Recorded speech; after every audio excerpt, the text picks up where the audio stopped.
Want to achieve network marketing success? Then you're in the right company. Hello, and welcome to Leave Nothing to Chance, hosted by networking marketing giant, John Solleder. Learn everything you need to know about the network marketing space from somebody who's actually done it. Join us every week for front row seats as we feature some of the finest and most successful personalities in network marketing. Leave nothing to chance. Join us now. Hello, this is John Solleder with our third podcast on Leave Nothing to Chance. And we have both a very dear friend of mine, an industry legend, an icon in the network marketing field, who's also been an entrepreneur, frankly, outside of network marketing and had some success there as well. He's a world traveler. There's very few places in the world he hasn't done network marketing at, or at the very least visited. So Jeff Weisberg, welcome to the call, my friend. Thank you, Dr. Solleder. Good to see you, and love the backdrop there. I know you're living in beautiful Sarasota, Florida, and I'm a little envious, especially this time of year when I'm in Dallas and it doesn't know one day whether it's winter or summer. But what are you going to do? We got to get you out here sooner than later. I'm coming. I love the beach. But hey, listen, today we got some things to talk about that are relevant. Like myself, you've been doing network marketing and entrepreneurship now for how many years? Been involved in network marketing for a little over three and a half decades, and started as an entrepreneur when I was 19 and I'm 60. So a long time. 40 plus years. Well, still going. And I know you got a remarkable lifestyle that we'll probably talk about a little bit here today, but hey, let's start at the top. My fourth book, Leave Nothing to Chance, came out recently. I know that you've read it, and I know you've were impacted by a couple of the different principles in there, but is there one that grabs you in particular that you'd like to talk about?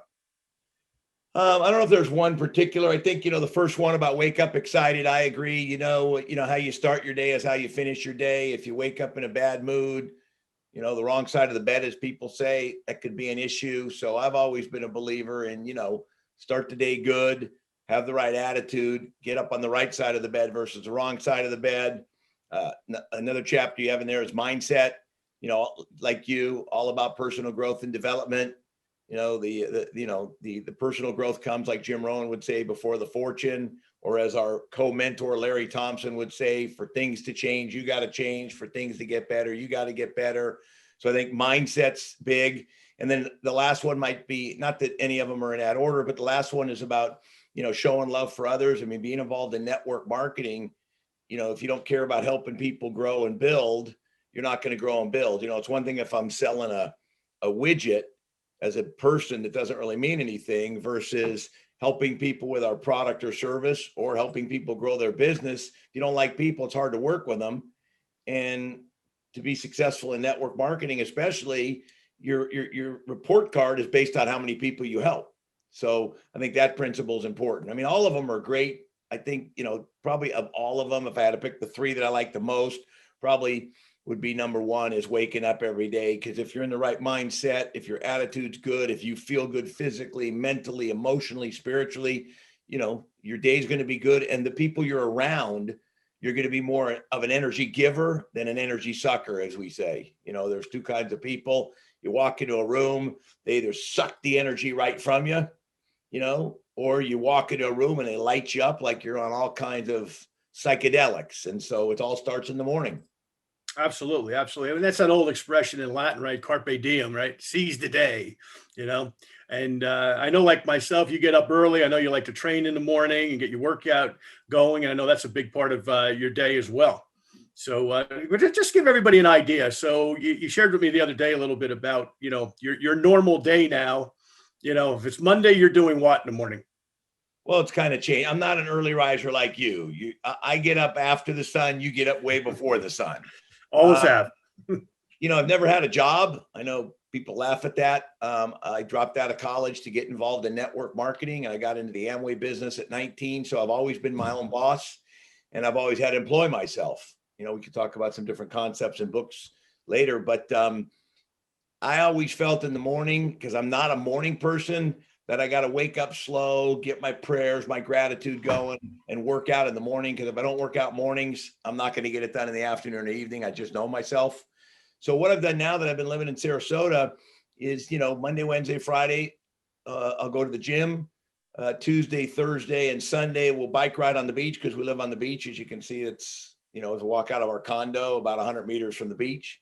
And now I got into pickleball. I know you're going to laugh at that.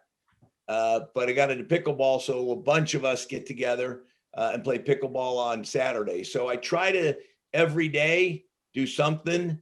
I turned 60 this year, and I just think that, if you're going to live another 30, 40 years, 50 years, even maybe, you never know, knock on wood, you got to take care of your health first, your mind and your spiritual, and then everything else comes after that.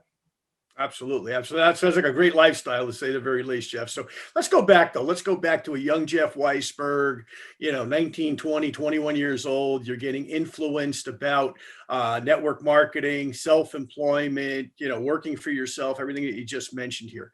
What was the first book that you read that had a strong impact on you, and why? When I got into the Amway business at 19, Dale Carnegie, How to Win Friends and Influence People, I got into Toastmasters. And that was a book they recommended, and Amway recommended it because it was very personal growth. Back then, it was not as much reading as it would be. We had cassette tapes. I know you don't remember what those are. But that was the first book I read. And again, network marketing, you're in the people business. And it was probably the first book by far that had, a business mental kind of book that had an impact on me. And I got into reading, but then I kind of got more lazy into the books on tape. Now you got things like Audible and everything. So I literally I have a handful of books still now, but most of them are here on Kindle. I can read them wherever I am, and I also can listen to them. And it's, if you're at the gym, for example, you talk Monday, Wednesday, Friday, when I'm at the gym, I either have a book on tape or a podcast like this going on. And again, when you're doing downtime, it's maybe hard to pull a book out, but you definitely could listen to it. You're driving in the car. Learned early in my career, turn your automobile into a university. Instead of listening to music, listen to personal growth. So again, books on tape. Well, they don't call them books on tape anymore, but one thing you always taught me, you and Charlie Tremendous Jones, readers are leaders. So there's always something you can learn. I mean, now, obviously, as you know, John, you got the internet, you can find something out in a second. You got Google on your phone. It's easy to read anything. I don't care if it's articles in the paper. I don't care if it's magazines. I don't care if it's books. The more you learn, the better. And today you could literally get a college degree with far more information off your phone than you could go into a library. Absolutely. And you make a great point. All leaders are readers and all readers are leaders. Isn't it interesting how that works both ways? But you're absolutely right. And I'm doing the same thing. I'm on the treadmill at the gym. I got a podcast going all the time of a number of different people. And all because you're training, what better time to be feeding the brain while you're feeding the body? So let's talk a little bit more about this subject, Jeff. Because I find it fascinating that, interviewing people like yourself and so many other interesting people that have been successful in life, that every one of them read. So let's go to your all-time 3 books besides the Bible. Okay. The 3 books that you cannot live without. You put them in your briefcase when you travel. They're always somewhere close to you. What would be those 3 books? Well, the first one just actually came out. It's Millionaire Training. I don't know if you can see that. Maybe that now you can see it. You're on the book on the cover. I'm in the book. Many friends of ours are in the book. These principles in this book, I didn't read early. I listened on a cassette tape, Millionaire Training. Now, Larry Thompson, one of the co-founders of Herbalife and the guy that developed the Millionaire Training, put it into a book with all of our stories in here. But by far, that was something I listened to over and over and over again. Now it's in a book. Listen to it, read it, listen to it, read it, because it's available now. Another book, I just happen to pull some of them here for you. The Greatest Sale. I don't know if you can see that. Greatest Salesman.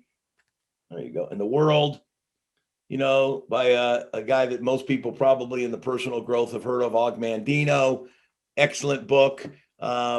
Just again, a lot of these books are business focused, but you can learn life lessons from it.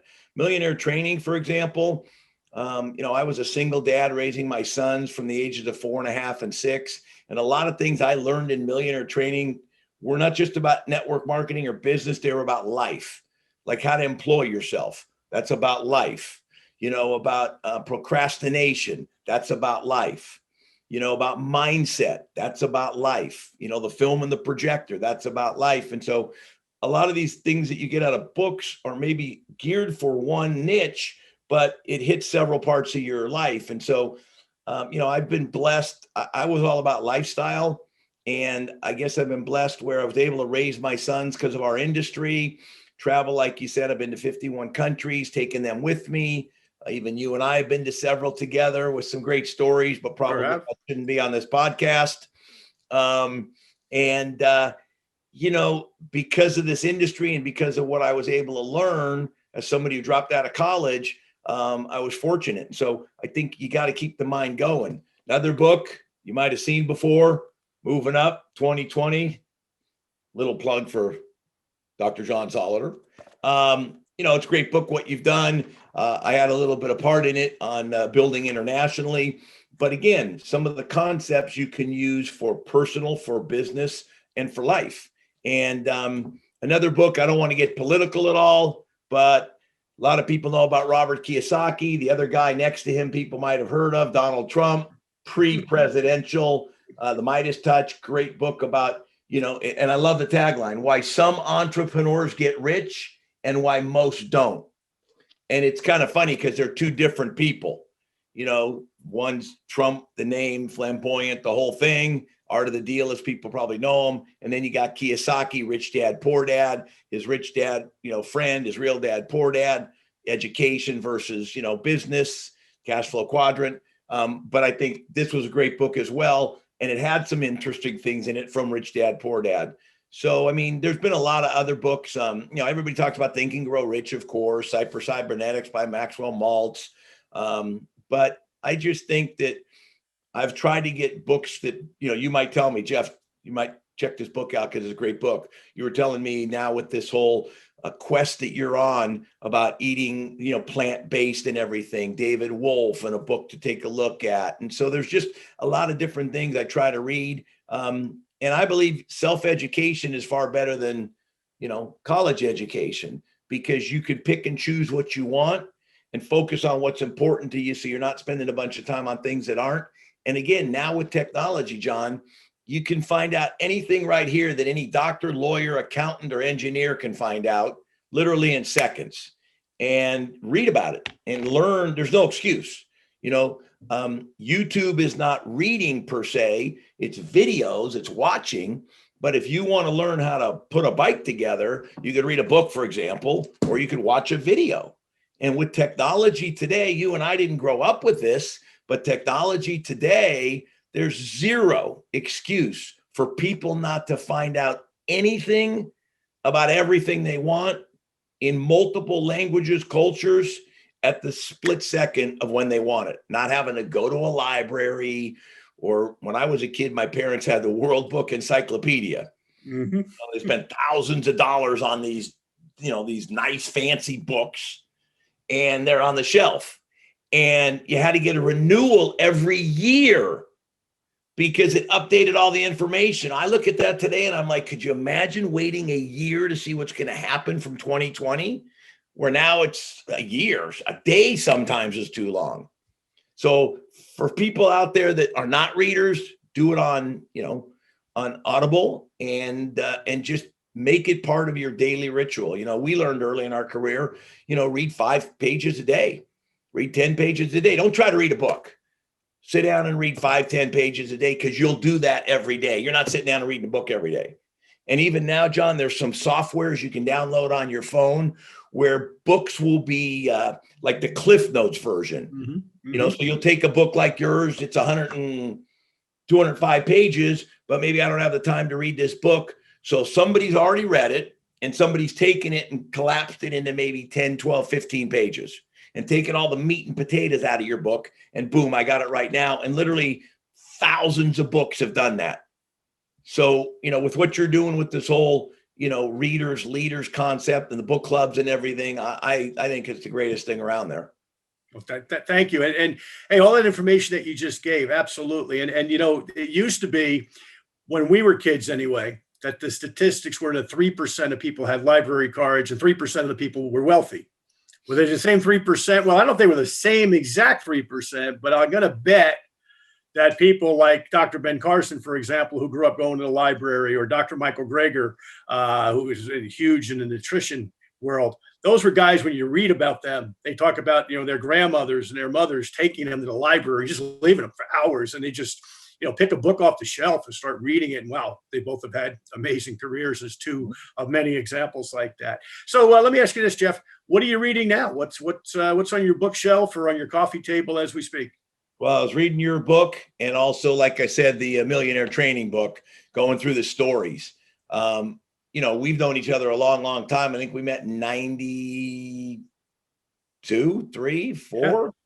92. So that's 28 years ago. And yet when I read your chapter in the book, you learn things that I didn't even know. And when I'll read chapters about other people in the book from what they learned from Millionaire Training, you learn that type of thing as well. I think with your Moving Up book, another great example. I mean, there's tidbits you can use again about network marketing, but even some of the stuff in the book, because things are evolving so much. The greatest salesman in the world is something that's never going to get old, or Think and Grow Rich, or How to Win Friends and Influence People. Things like this are evolving books. That's why you've done a couple of different editions, because, with technology, things are changing. But, like our mentor, Larry Thompson, taught us, concepts stay constant, techniques change. The things that are in a book like The Greatest Salesman in the World, or even your new book now, Nothing to Change, those principles are going to stay the same. The techniques and the way they're used, like some of the stuff in here, that might change, but the concepts are going to stay the same. And so, and now I've kind of got big into podcasts. Like I said, I'll make sure that I'm either listening to a podcast, several guys I like with a lot of information. I might want to get into health and wellness with like a Ben Greenfield. I might want to listen to Lewis Howes, who's interviewed over 1,000 people on his podcast. He's kind of like the modern day Larry King. Mm-hmm. I like Gary Vaynerchuk and some information he has. I'm a big Tony Robbins fan, Grant Cardone. So I try to get, a little mixture of everything. Some of the stuff that, David Wolf, that you turned me on to, because he's an interesting guy. Yeah, he is. It's an understatement. It's pretty cool stuff as well. So, I love, again, I always wanted to be a doctor. The only problem was I hated school. So the thought of 4 years of college and 4 years of medical school was never going to happen. So I love doing research on, health and nutrition and this whole stuff that's going on now with COVID and everything, and just, reading, and it doesn't have to be a book on it. There's articles, there's all kinds of things you can do. Exactly. So let's digress a little bit another way here. You've been in the industry a long time. You've been successful in a multiple number of companies over the last almost 40 years. How do you get a new distributor off to a flying start? Because there's so many new people that are starting in the industry as we speak. And a lot of them are young. And a lot of them are people who, just like you and I, way back when we started, we're coming out of the Carter administration here in the U.S. with, high inflation and ridiculous interest rates. Wasn't a lot of opportunity. Today, network marketing is being identified by a lot of young people in particular, but you also have a lot of people that, because of the pandemic, have lost jobs, lost businesses in some cases. And, maybe they're our age. They're in their, late 50s, early 60s, and they're looking at this for the first time and saying, hey, I never thought I would, but boy, I better get myself a plan B here. And gee, I hope I'm going to go back to work, but maybe I never will. And either way, I need to get that plan B going. So how do you get them off to a flying start? First, 2 days, first 2 weeks, first month, et cetera. Any advice that you have for new people listening to us? Well, I think what you're saying is true. I think now, because of this COVID situation, I think people definitely are focused on their health, not just saying it, but definitely focused on it, because everybody's freaking out about catching COVID. So you build your system up, you're going to feel better. People are focused on their health. Maybe instead of going to Starbucks and spending $3-4 a day, I'll put that into my nutrition regimen. And I think without a doubt, people are focused on their money now more than ever, because either A, they've lost a job, or B, their company's gone out of business and they're waiting for some kind of check, or they're on unemployment, and they realize, like you just said, a plan B is definitely probably a plan B plus more than anything. So I think the market space with this whole gig economy and everything is bigger than ever. But, with me now, because there's so many companies out there, I believe that you got to be a product of your product, or a product of your service. I think that there's so many products out there, so many different services out there, that if you don't believe in what you're marketing, then you're never going to make it long term. Too many people get into the business just on the money and the hype, and their friend calls them, or the opportunity, or they don't want to miss out, but they don't even believe in the product or use the product. It doesn't matter. Long term, raving fan customers, you got to be a raving fan. You got to believe in yourself. It'd kind of be like if I called you up and said, John, I just got involved in a new opportunity I'm all excited about. I've been using the product. It's a hair growth company. Well, you'd look at me and you'd say, yeah, okay, Jeff. I got really no interest because obviously the product doesn't work. But if 6 months from now I saw you and my hair looked like yours after you tried to pull it off to see if I bought it or not, and I said, John, remember that drink I told you helps grow hair? You'd buy it by the container. So you got to be a product of the product. That's number one. And getting people started. Number two is people got to have goals. I think they got to have a money goal, how much they want to make over different periods of time. Call it 90 days, 180 days, 1 year, 3 years, 5 years. They got to have a time goal because it's going to take time. It's network marketing. It takes work. And I think they got to have a time goal. Am I going to put in 5 hours a week? Am I going to put in 25 hours a week? What time am I going to put in? And then they got to have target goals. So, goal of I want to make 1,000 a month is different than a target goal where I'm going to talk to 5 people a day, or I'm going to get 1 customer a week, or I'm going to recruit 2 distributors a month, whatever those targets are. And I think you got to make sure that they're focused on what we learned about called income producing activities. We get paid for doing 2 things, John, in our industry. I don't care if you're John Solleder, the legend, or you're the brand new person. We get paid for talking to people about our product or service, and we get paid for talking to people about the opportunity.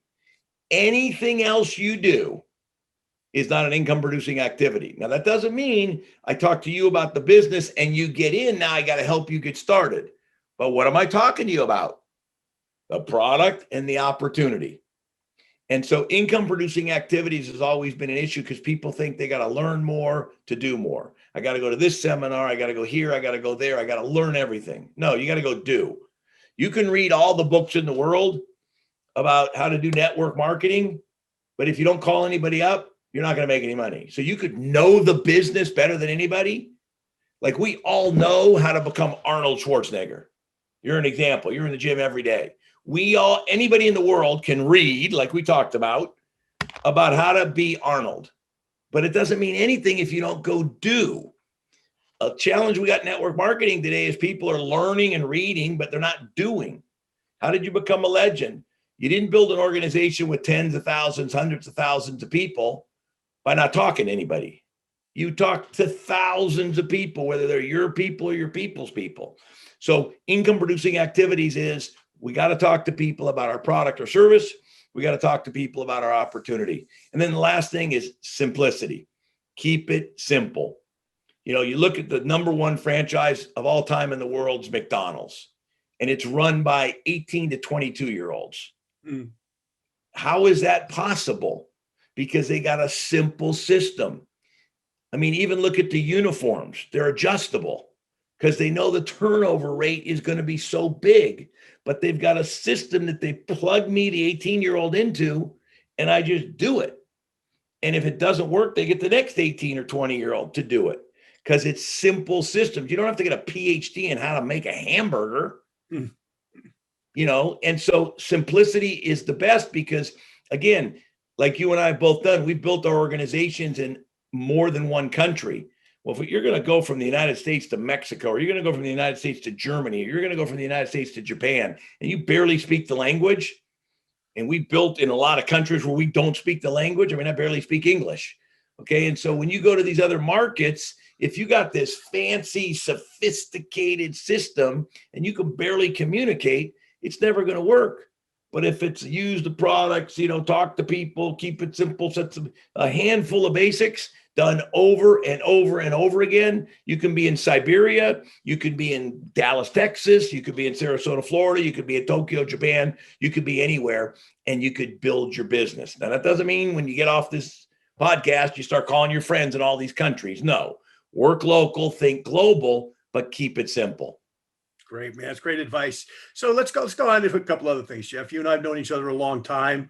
Count you as one of my closest 5 friends in the world, which I'm not sure if that's an honor or not, but you and I have been buddies a long time, and we have been around the world. And part of this podcast is to share with people some of the experiences. And for example, okay, I know we laugh about it, but Jeff was one of the first people in the industry that ever owned a company. He owned part of a company in Israel a number of years ago. This is back in the late 1990s or mid 1990s.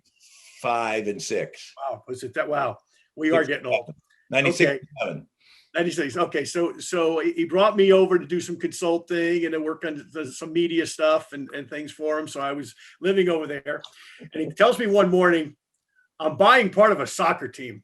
and I said, "We know nothing about soccer, and even to this day, I don't know anything about soccer. Maybe you do at this point, Jeff." But anyway, tell that story a little bit about your purchase of I think it was called Hapoel Yerushalayim, that you became a partial owner. Tell that story, because you were ahead of your time. At that point, it was only Rich DeVos, who owned the Orlando Magic, from our industry, who had ever invested in a pro sports team. So you may have been the second guy. You may not. Maybe there were others, but to my knowledge anyway, you were the second guy. So comment on that a little bit. That was pretty fun. Well, we had a company over there marketing the American Eagle gold bullion coins, which, I mean, gold back then was, I don't know, $300 an ounce. You see what it's done now.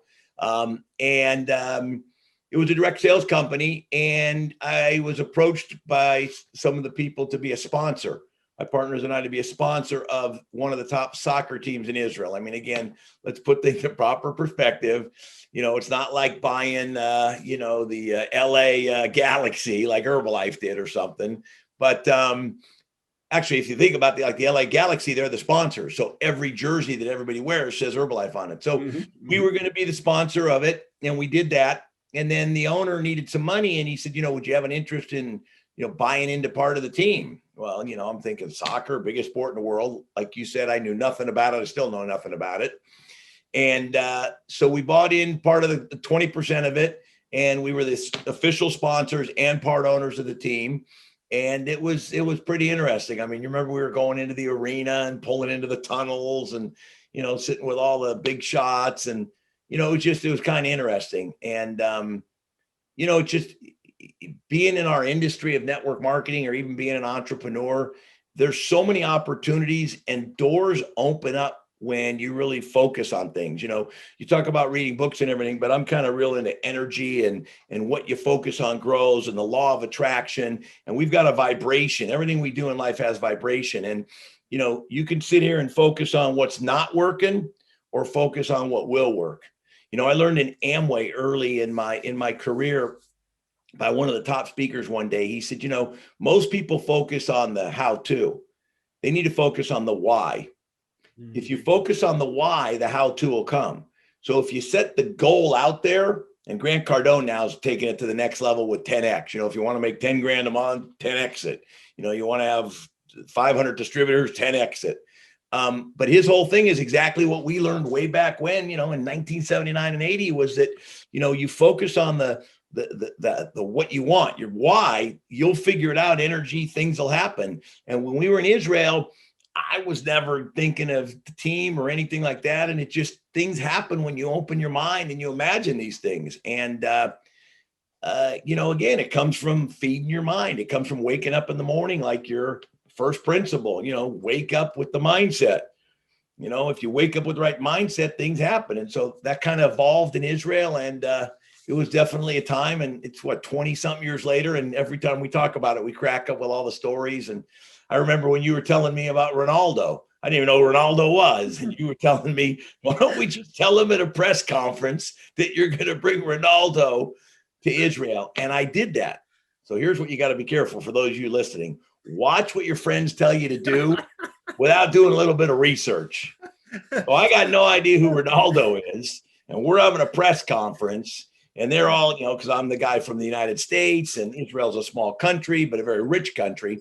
And John says to me, tell them we're going to bring Ronaldo to Israel. So we got this press conference. I tell them we're going to bring Ronaldo to Israel. Next thing I know, I'm in the newspaper in the next couple of days more than Bibi Netanyahu, who's still the prime minister now, was in the newspaper. If you remember, I must have a stack like this of being quoted in pictures, and we even have a couple of pictures of you and I standing together that the media took that was all over the place. It was hysterical. It was something else, and I think that's when I came up with the line.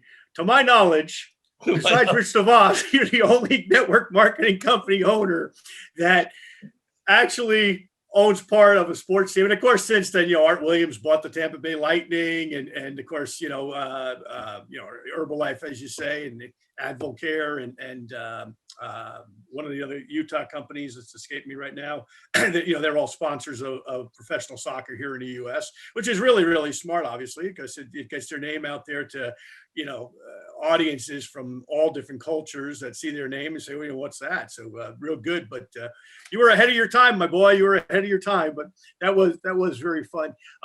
We spent some time together in Europe also. I know we spent some time in the Netherlands together and Germany.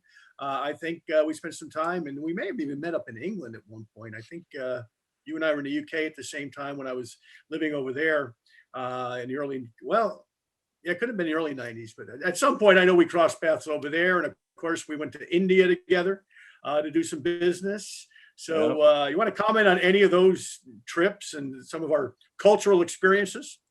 Well, part of it I can, part of it I can't, obviously. Some of the parts that my kids and your kids can hear. Yeah, the things that you taught me. No, it's amazing. I mean, when you think about it, we went to India, and the business gives you an opportunity.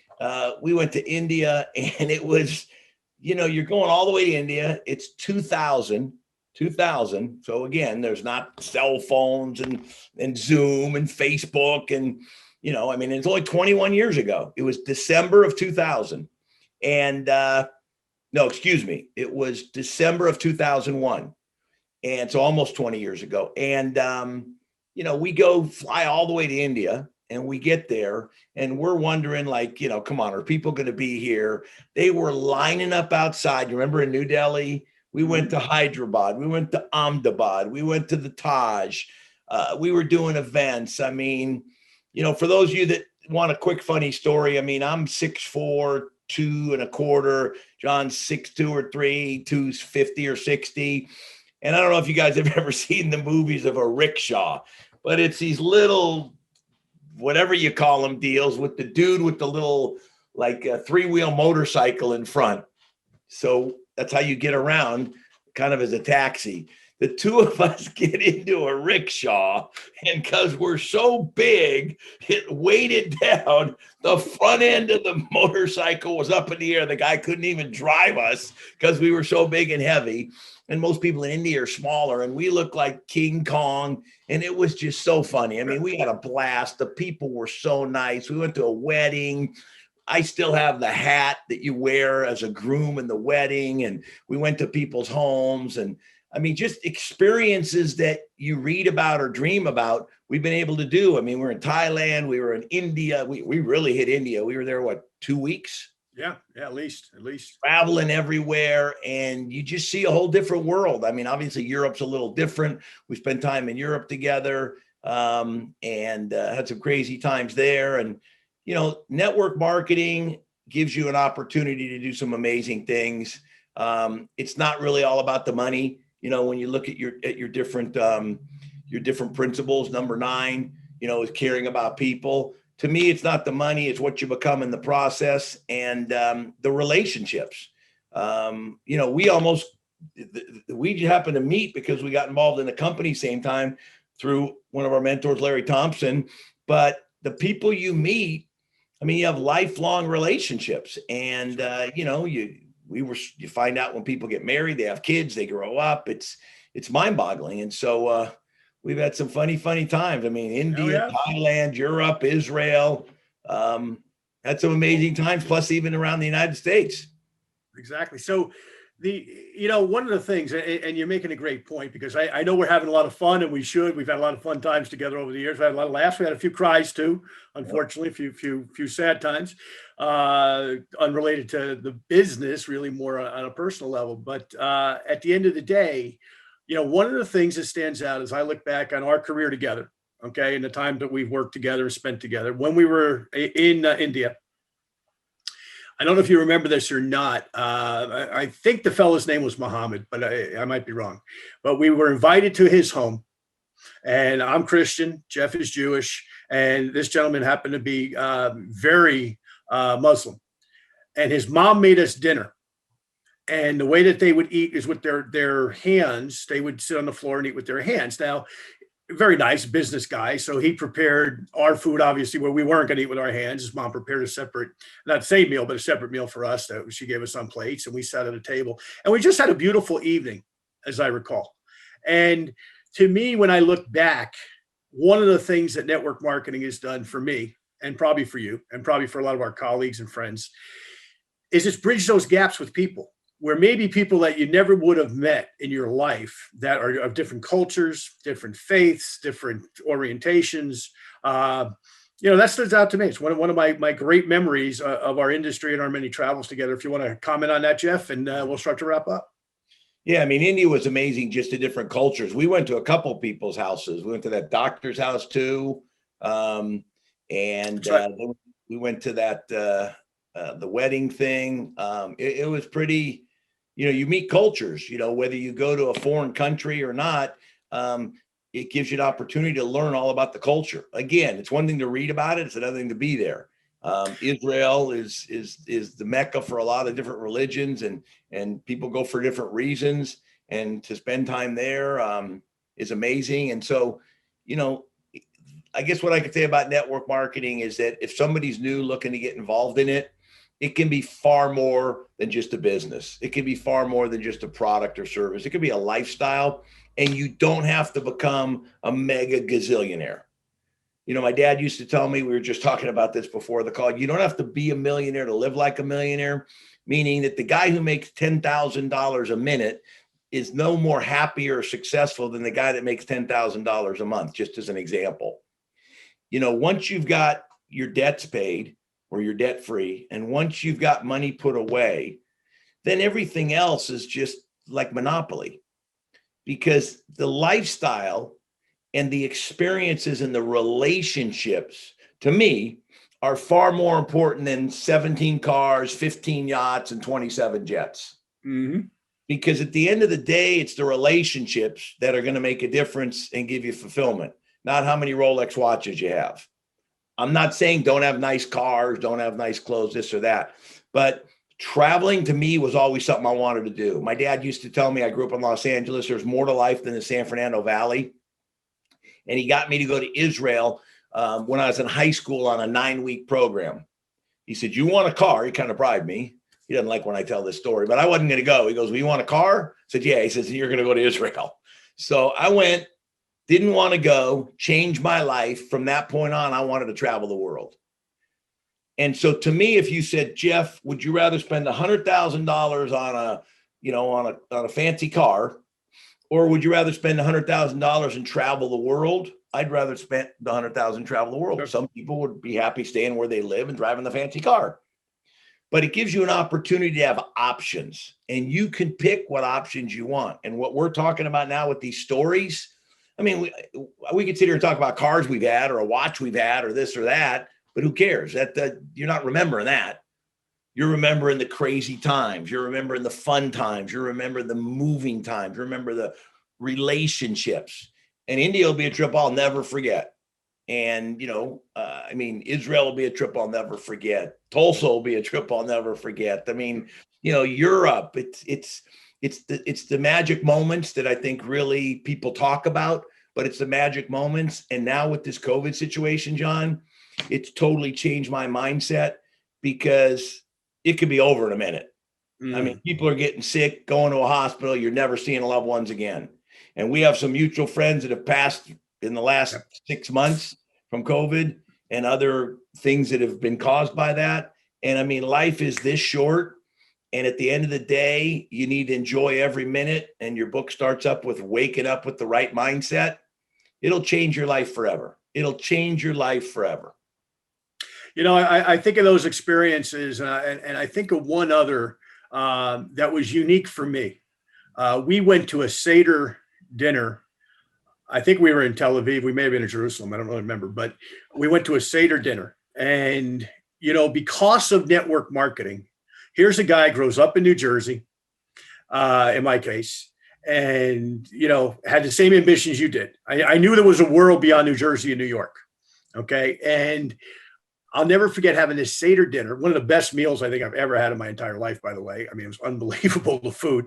I can't eat like that anymore, but it was remarkable. But I remember that. And you, of course, were with me. It was one of your distributors that had hosted that night. And it just, remarkable experience again. And that's really, when we talk about network marketing, we talk about great products, we talk about great compensation, we talk about all that. But to Jeff's point, it's the lifestyle, it's the relationships, it's the fact that if you do this right, and someday this COVID thing is going to be over, thank God, hopefully sooner than later, but we're going to get back to traveling, where you go, hey, I'm going to this city, and you know that you have a friend there that you can pick up the phone. Maybe they're in another company. Maybe you haven't talked to them in 10 years. Say, hey, I'm going to be in town doing a meeting for a couple of days. Let's get together and have a cup of coffee. And, it's just a remarkable, remarkable industry that we've been able to do that in. But Jeff, I want to close on this. You've read the books, you're listening to the podcasts, you're doing the work, you're 60 years old, you've had a remarkable life, you've had a remarkable journey, you've been all over the world, you've had a lot of fun, you've had tremendous experiences, you made a great living, for that matter. Why should someone look at network marketing, not only as their plan B, but maybe their plan A going forward to experience some of the things that you have? Well, I think first and foremost, being your own boss is the first thing. I mean, yeah, you can have a great job and get paid a lot of money. I mean, the guy that's going to take over now for Jeff Bezos at Amazon, he's going to get paid a lot of money, but he's also going to work 24 hours a day. And it's taken him years and years and years and years and years to get there. 99 people out of 100 are never going to do that. When you're your own boss, you can, I know it sounds cliche-ish, but you can go to bed when you're tired and you can wake up when you're rested. I don't have an alarm clock. Yeah, okay. I set a call at 9:00. I set a Zoom at 8:30. I set a call at noon. Yeah, you have to get up to be on that. But that's you doing what you want. And I'm not saying anything negative about a job, but you don't want to put all your eggs in one basket, because anything, especially now we've learned from COVID, anything can happen. If you look at any great investor, if you said, I got $100,000 to invest, nobody will tell you to put it all in one stock, into one cryptocurrency, into one option. They'll tell you to spread it out. Because why? You don't want to put all your eggs in one basket. Having a job, whether you make $1,000 a month or $100,000 a month, okay, and having no other source of income in case that job ends, whether it's the company's fault, the owner's fault, or the world's fault, like COVID. COVID's changed the world now. If you have a plan B and God forbid something happens to your plan A, you got something to fall back on. Network marketing is a very simple business. It's not easy. It takes work. That's why it's called network marketing. But anybody can do it. Anybody. Not everybody will, but anybody can. And you can start it for very little money, and it's part-time. Buying a McDonald's franchise takes a lot of money and time. Okay, buying a Pizza Hut franchise takes a lot of money and time. Network marketing doesn't take a lot of time. It's part-time. You got 6 million people in America doing network marketing. 5 million are part-time. Mm-hmm. And it doesn't take a lot of money. You're not inventorying and warehousing. You're not Amazon. You literally don't have to buy anything and can build a business almost with any company today with a cell phone or a computer or a tablet or a laptop. And I guess the last thing about it, John, is it gives you choices. Life's all about choices. Wanting to be able to do what you want. And if you've got a supplemental income, and maybe it turns into a plan B for some of you like it did for us. Starts with a plan B, goes to a plan A. But it gives you options. and it gives you choices, and it gives you a chance to do what you want. You may listen to this and say, I got zero interest to leave. I live in Chicago. I'm happy. I never want to leave. I never want to travel. That's great. There's going to be something you do want, though. There's got to be something that you do want. And it gives you options and choices to be able to do. We like to travel. It was a coincidence when we met, okay, that he built business around the world and traveled. I traveled. Not everybody wants to travel. Some people like cars. Some people like clothes. Some people like boats. Some people like airplanes. But what I can tell you is that network marketing gives you choices. And at the end of the day, that's what life's about, is having choices to do what you want, when you want, how you want, and with whom you want. Wow. Well, Jeff, we'll end there. Thank you so much. Your words of wisdom are timeless, as always, and appreciate spending this time together. And, this is John Solleder. This is the podcast called Leave Nothing to Chance, based on the book, Leave Nothing to Chance, and the principles in Leave Nothing to Chance, which is available on Amazon, in addition to our other books, Moving Up 2020, and also available, by the way, in Spanish. So if you're listening and you speak Spanish, we've got them in Spanish as well. So thank you so much. And our next podcast is going to be with Arlene Lowy, another industry icon, long-term friend of mine for some 40 years as well. So look forward to that as well. Jeff, thanks so much, buddy. Have a great day. Thanks, John. Thank you for listening to this week's episode of Leave Nothing to Chance. If you want to know more about what it takes to succeed in the network marketing space, join us again next week for another amazing episode. For additional resources and to connect with John Solleder, visit leavingnothingtochance.com. Don't forget to leave a review, and we'll see you next time.